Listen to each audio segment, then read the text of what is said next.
বসে তোমার সঙ্গে খেতে আমার আর রুচি হচ্ছে না। তুমি তুমি এক্ষুনি আমার বাড়িতে বেরিয়ে যাও, যাও।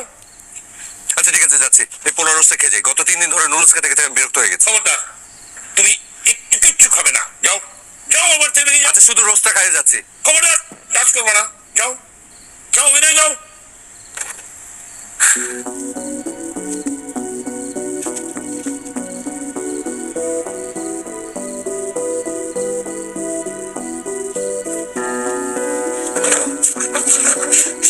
কি হলো?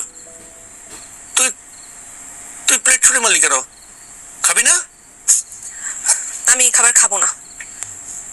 যেই খাবার আমার স্বামী খেতে পারে নাই, সেই খাবার আমার মুখে উঠবে না। তোমরা ওকে অপমান করে খাবার টেবিল থেকে বের করে দিছো, তাকে বাসা থেকে একরকম গলা ধাক্কা দিয়ে বের করে দিছো।